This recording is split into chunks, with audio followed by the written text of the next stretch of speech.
안녕하십니까. 오직 눈 성형 하나만 연구하고 시술하는 이희문 성형외과 원장 이희문입니다.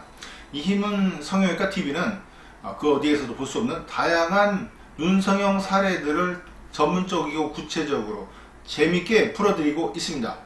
자, 지금 보고 계신 사례는요, 좀 답답해 보이죠? 수술하고 나서 불과 얼마 되지 않았지만 눈이 좀 커 보이는 걸 보실 수가 있습니다. 근데 문제는 이렇게 보여드리면 화장해서 커진 거 아니냐, 뭐 이렇게 의심하는 분들도 있습니다. 왜냐하면 화장만으로 좀 커 보이는 그런 동영상들이 뭐 네이버상이라든가 그런 데 보면 간혹 볼 수가 있습니다. 물론 이제 화장을 해서 눈이 커 보이는 효과도 조금 있지만 실제 눈이 면적이 많이 늘어난 걸 보실 수가 있는데요. 자, 이런 눈은 쌍꺼풀 수술을 하러 오셨을 때 어떻게 수술해야 할까요? 먼저 늘어진 눈꺼풀을 제거해서 조금 더 눈이 커 보이게 해야 되겠죠. 그리고 쌍꺼풀 라인을 만들면 눈이 커 보입니다.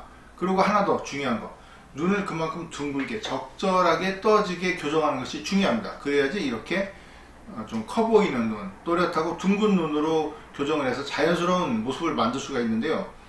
만약에 눈이 덜 떠지는 상태로 쌍꺼풀을 만들면 어떻게 될까요? 졸려 보이고 부자연스럽습니다. 그래서 많은 분들이 저한테 상담을 오시지만 쌍꺼풀 수술한 다음에 더 인상이 나빠지지 않겠나 라고 걱정하시는 분들이 상당히 많습니다. 그런데 그 이유는 주변에 그런 분들을 많이 봤다는 것이죠. 그러면 왜 쌍꺼풀을 만들면 인상이 나빠질까요? 물론 수술을 잘해야 되겠죠. 쌍꺼풀 라인을 그냥 만들면 자기 원래 눈에서 눈 뜨는 힘이 받쳐주지 못하면 이런 눈은 그냥 자연스럽습니다. 어떻게 자연스럽냐면 뭐 이뻐서 자연스러웠다기보다는 이렇게 생긴 눈이 한국인들 중에 많습니다. 그리고 수술을 안 됐다는 점에서 자연스러운 겁니다. 눈에 띄지 않아서 자연스럽습니다. 그렇지만 만약에 쌍꺼풀을 여기에다 만들어 놓으면 쌍꺼풀이 있네? 그런데 눈이 이상하네? 이렇게 되는 것입니다. 그래서 쌍꺼풀 수술을 하면 좀 자연스러운 라인이 꼭 필요하겠죠. 그러려면 눈 떠지는 정도가 잘 맞아야 되는 것입니다.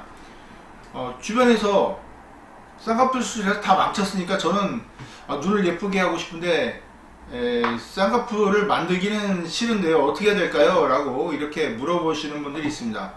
아니면 좀 저는 과한 게 싫습니다, 제 인상을 잃어버리는 게 싫어요, 그렇게 말씀하시는 분도 상당히 많습니다. 그러면 저는 그러면 좀 더 생각하고 다음에 수술을 결정하라, 이렇게 말씀을 드립니다.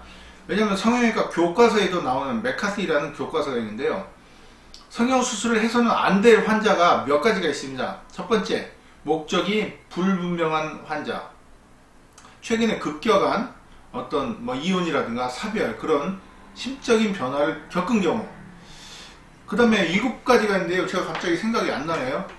근데 마지막에 하면 안 되는 환자가 또 뭐냐면, 그 영어로는 겉 필링이라는 그런 표현을 썼더라고요. 그 유명한 메카시라는 교과서인데, 즉 딱 보기에 좀 뭐라 그럴까, 느낌이 안 좋은 환자, 그렇게 완곡하게 표현을 하겠습니다.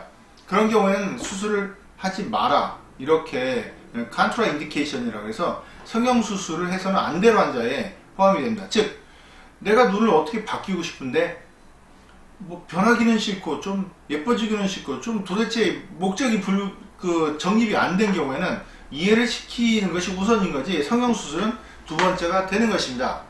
자, 이렇게 오늘은 눈매기 좀 경우와 그리고 성형수술을 해서는 안 되는 경우 제 상담 사례를 근거로 말씀을 드렸습니다. 감사합니다.